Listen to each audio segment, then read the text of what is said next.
ഏവർക്കും പ്രണാമം. നമുക്ക് ശ്രീ വാൽമീകി രാമായണത്തിലേക്ക് തന്നെ മടങ്ങാം.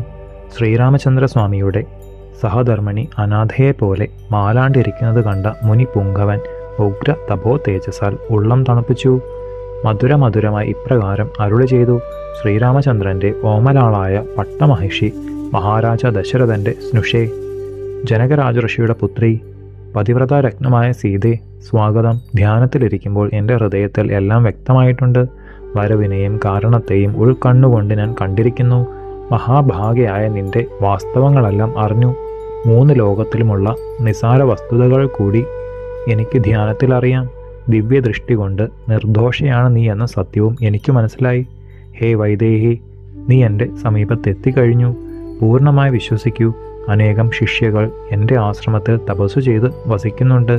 ആ ഋഷിനാരിമാർ മകളെ, നിന്നെ സ്വപുത്രിയെപ്പോലെ വാത്സല്യത്തോടെ രക്ഷിക്കും. സ്വഗൃഹത്തിലേക്ക് എത്തിയതുപോലെ ആശ്വസിക്കൂ. തികച്ചും വിശ്വാസത്തോടെ അർഘ്യത്തെ സ്വീകരിക്കൂ. ഒട്ടും വ്യസനിക്കരുത്. ആശ്ചര്യം കൊണ്ട് രോമാഞ്ചം ഉണ്ടാക്കത്തക്ക വാക്കുകൾ ബ്രഹ്മഋഷി അരുളി ചെയ്തപ്പോൾ അവിടുത്തെ നിയോഗം പോലെ എന്ന് പറഞ്ഞ് സീതാദേവി ആ തൃപ്പാദങ്ങളിൽ സാഷ്ടാംഗം നമസ്കരിച്ചു. കൈകൂപ്പി തന്നെ ഭഗവാൻ വാൽമീകിയെ പിന്തുടർന്നു. സീതാസമേതനായി വരുന്ന ബ്രഹ്മഋഷിയെ കണ്ട ഋഷിപത്നിമാർ ഓടിയടുത്തു. സന്തോഷാശ്രുക്കളോടെ തൊഴുതുകൊണ്ട്, മാമനി ശ്രേഷ്ഠ, സ്വാഗതം. അനേക ദിവസത്തിനു ശേഷം എഴുന്നള്ളിയ അവിടുത്തെ ഞങ്ങളെല്ലാവരും നമസ്കരിക്കുന്നു. അവിടുത്തെ എന്തൊരഭീഷ്ടമാണ് ഞങ്ങൾ ചെയ്യേണ്ടത്? അവരുടെ വാക്കുകൾ കേട്ട ബ്രഹ്മഋഷി, സീത ഇതാ വന്നെത്തിക്കഴിഞ്ഞു. ഇവൾ അമേയ ബുദ്ധിമാനായ ശ്രീരാമചന്ദ്രൻ്റെ ധർമ്മപത്നിയാണ്. ദശരഥ മഹാരാജാവിൻ്റെ സ്നുഷയും ജനകരാജർഷിയുടെ പുത്രിയുമാണ്.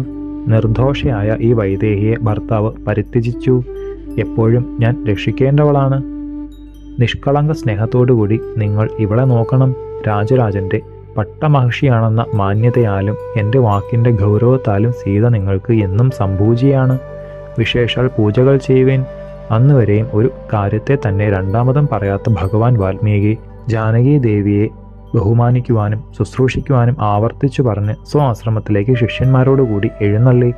ആശ്രമ സമീപത്തിൽ ത്യജിക്കപ്പെട്ട സീതാദേവിയെ കണ്ട ലക്ഷ്മണന്റെ ഹൃദയം വല്ലാതെ വെന്തു തുടങ്ങി.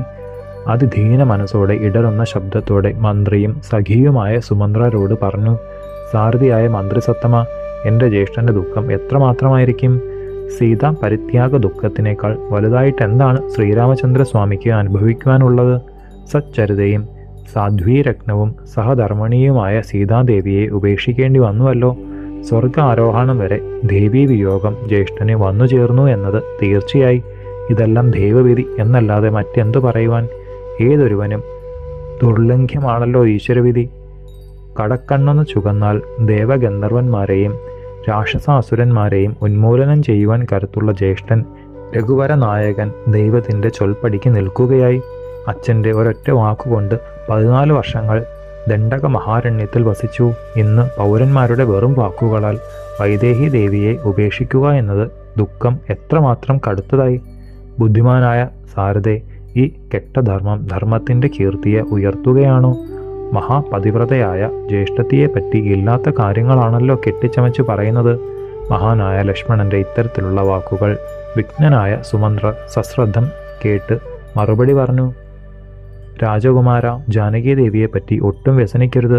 അവിടുത്തെ വന്ധ്യപിതാവിൻ്റെ മുമ്പിൽ വെച്ചു തന്നെ മഹാബ്രാഹ്മണർ മുൻകൂട്ടി കണ്ടതാണ് ഈ കാര്യങ്ങൾ. മഹാബാഹുവായ ശ്രീരാമസ്വാമിക്ക് സുഖം കുറയും, ദുഃഖം ഏറിയവനാകും തീർച്ച. പ്രിയാവിയോഗം അനിവാര്യമായി തീരും. ധർമ്മസ്വരൂപിയായ ദേവൻ സീതാദേവിയെയും അവിടുത്തെയും യുവരാജ ഭരതനെയും ശത്രുഘ്ന കുമാരന്മാരെയും കൂടി ഉപേക്ഷിക്കും. പ്രഭോ, ഈ കാര്യം ഭരത ശത്രുഘ്നന്മാരോടോ അവിടുത്തോടോ ഒരിക്കലും പറയുവാൻ പാടില്ലാത്തതാണ്. ദുർവാസാവ്, മഹർഷീന്ദ്രൻ, മഹാരാജ ദശരഥനോട് മഹാത്മാക്കളായ വസിഷ്ഠൻ തുടങ്ങിയവരും ഞാനും ഇരിക്കുമ്പോൾ പറഞ്ഞ കാര്യമാണിത്. ഇതെല്ലാം കേട്ട അവനീന്ദ്രൻ ഒരാളോടും ഈ കാര്യങ്ങൾ ഒരിക്കലും പറയരുതെന്ന് എന്നോട് താക്കീത് ചെയ്തിട്ടുമുണ്ട്. ലോകപാലക തുല്യനായ പിതാവിൻ്റെ നിർദ്ദേശം തെറ്റാതെ കാക്കണമെന്നാണ് എൻ്റെ ആഗ്രഹം.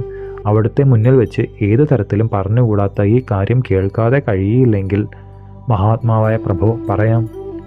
അതിരഹസ്യമായിട്ടാണ് നരേന്ദ്രൻ എന്നെ കേൾപ്പിച്ചത്. ദൈവവിധി ദുർലംഘ്യമാണല്ലോ, അതാണ് ഇങ്ങനെയെല്ലാം വന്നു ചേർന്നതും. അതുകൊണ്ട് അവിടുത്തോട് പറയാം. എന്നാൽ എന്തു വന്നാലും ഭരത ശത്രുഘ്നന്മാരോട് ഒരിക്കലും പറയരുത്.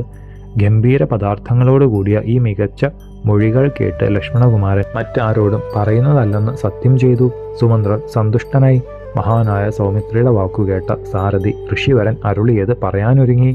പ്രഭോ കുമാര, പണ്ടൊരു വർഷകാലത്ത് വസിഷ്ഠ ബ്രഹ്മഋഷിയുടെ പുണ്യാശ്രമത്തിൽ അത്രിമാമുനിയുടെ തനയൻ ദുർവാസാവ് താമസിക്കുകയായിരുന്നു.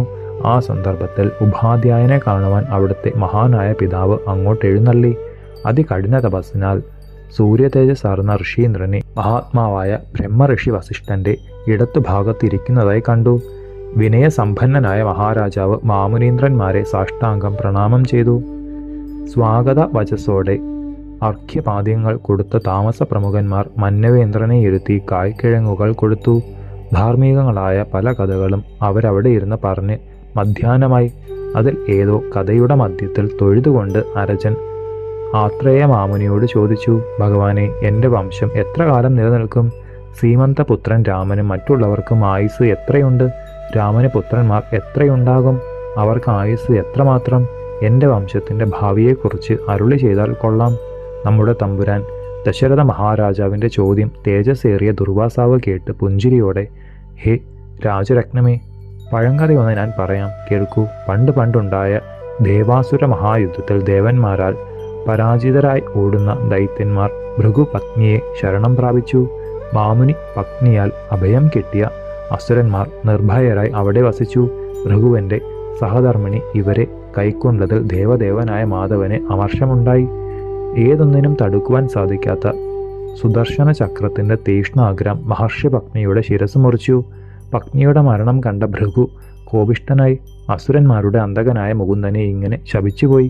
നിഗ്രഹിക്കുവാൻ പാടില്ലാത്ത എൻ്റെ പത്നിയെ കലി കൊണ്ട് ഹനിച്ചുവല്ലോ. അതുകൊണ്ട് ഹേ ജനാർദ്ദന, അങ്ങ് മനുഷ്യലോകത്തിൽ ജനിച്ച് പത്നി വിരഹ ദുഃഖം അനേകകാലം അനുഭവിക്കും.